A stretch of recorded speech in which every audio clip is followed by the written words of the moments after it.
The point that I'm making is that we both relied upon the 2018 Constitution, but the Commission in its order, without letting us know during the argument, said that the 2018 Constitution is not recorded in the Election Commission. Never put it to us, never told us, not their argument, not my argument. Both argued on the 2018 Constitution, and the Commission, without ever informing us, says that Constitution is not on our records. Anyway, so even though we have majority in the organization, they say we will not consider that. So they don't consider the organization, they consider this majority of those who are, according to us, disqualified, and give them the symbol. So you move from the Speaker to the Election Commission, and then from there, where do you go? So obviously, in terms of paragraph P, it's the political party which issues the direction, not the legislative party. And the direction is issued through the leader of the political party, normally the whip or the leader of the political party. Such person authorized. So therefore the political party will authorize such person, and he is the whip. The whip term is not used in the 10th schedule, as you will notice. The term used is direction. Now, whose permission has to be obtained if I want to vote against the whip? Political parties. And political party is outside the house, not within the house. Within the house are only legislators. So you'll have to go to the whip, you'll have to go to the whip, or the person authorized, okay, look, I want to vote against, or I want to make a speech against. I don't agree with this bill. And sometimes, actually whips do agree. It has happened so often with us. You say, no, these particular clauses, I don't allow me to speak, but I will vote for you ultimately because I don't want to violate the whip, but allow me to speak. And sometimes we are allowed. So paragraph 3 as it then stood operated on the assumption that there is a split in the original political party. A split in the legislative party would not have been a defense, even if it is more than 1/3. There has to be a split in the original political party. Now, how does that split happen? Because he makes a claim.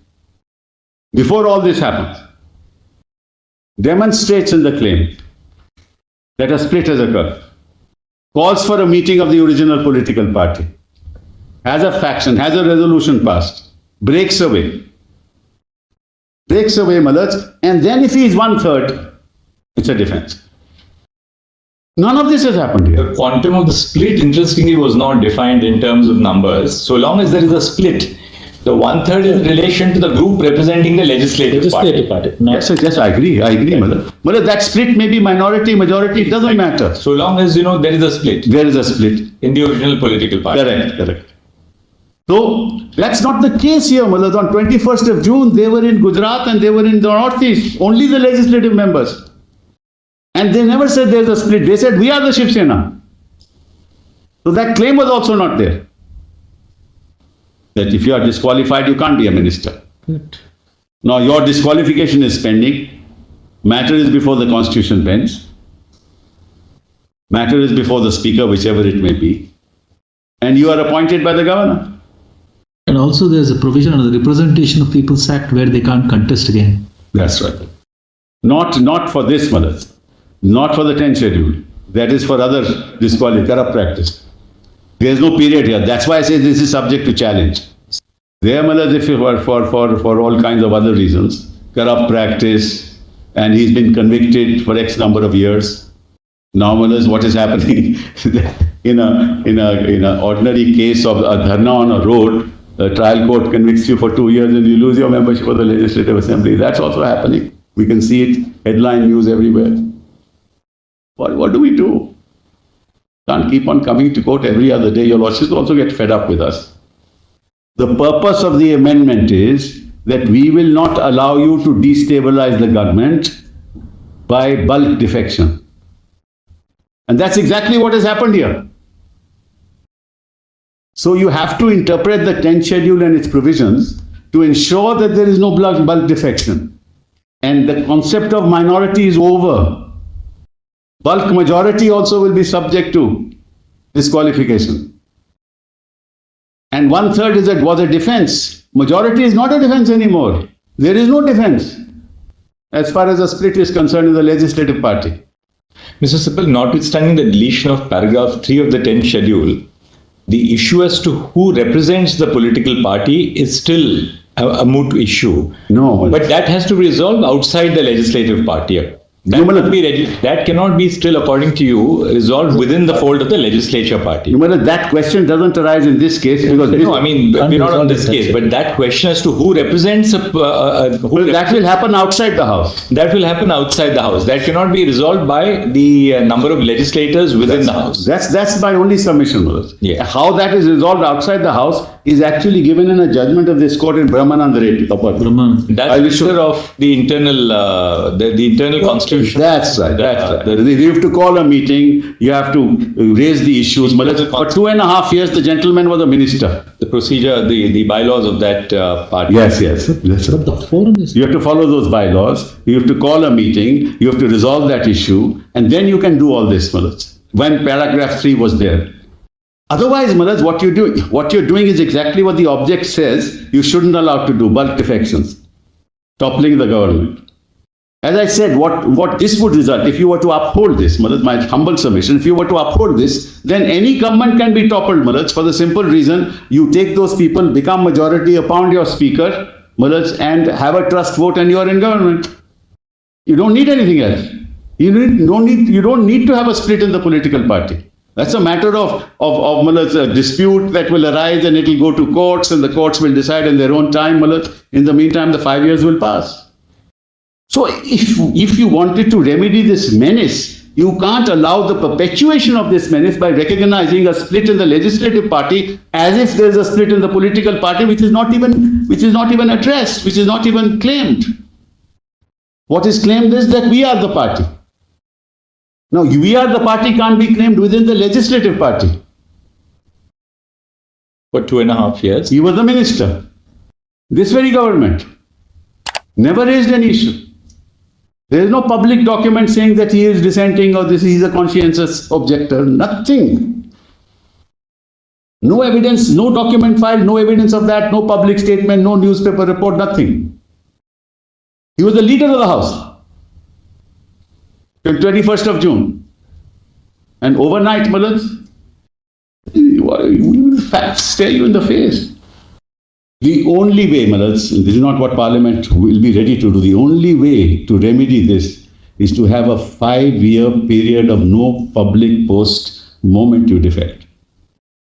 No minister, no public post, no public sector, no nothing. All this will stop. That's the only way. 164 1B now gives you a way out. Instead of defecting, you can resign, and then you become minister. You were a minister before, all you have to do is resign. This is the only way.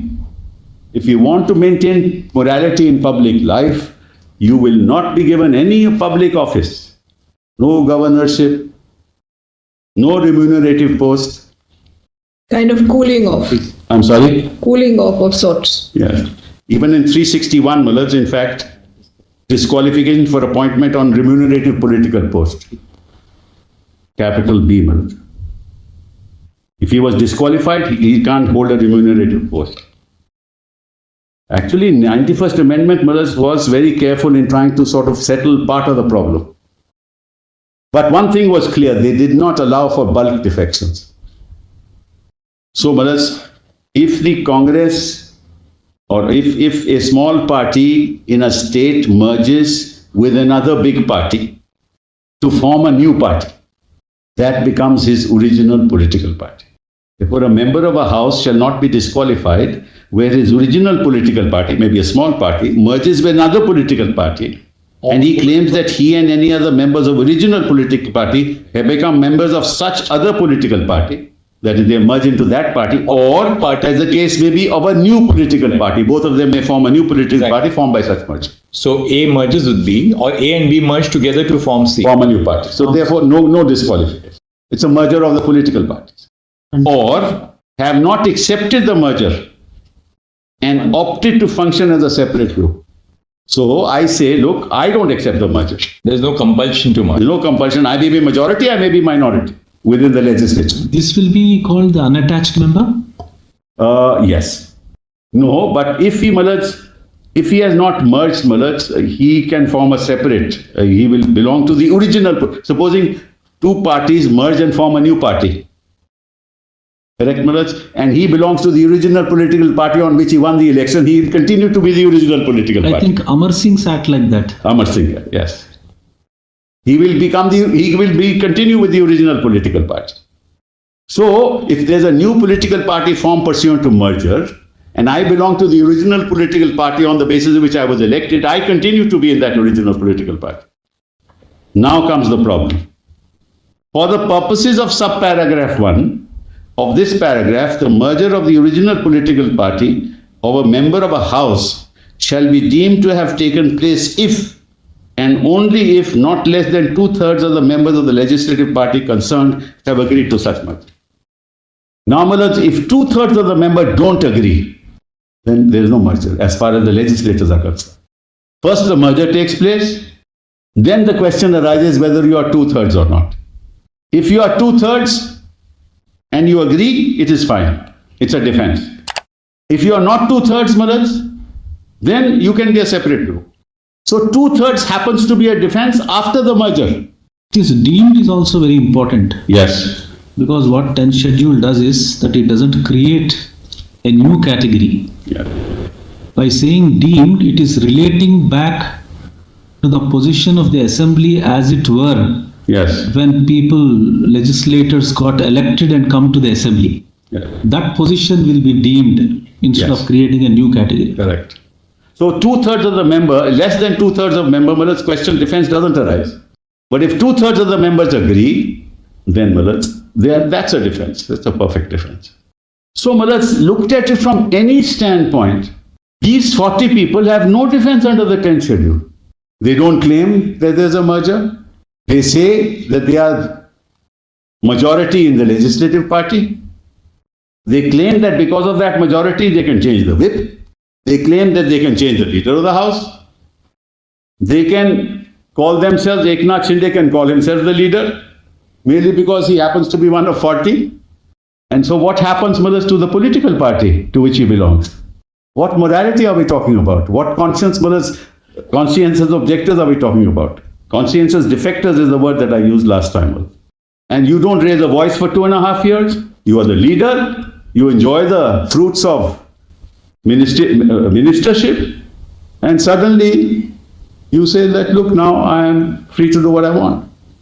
I can join up with the BJP. I can go to Guwahati or wherever I want to go to, and that's it.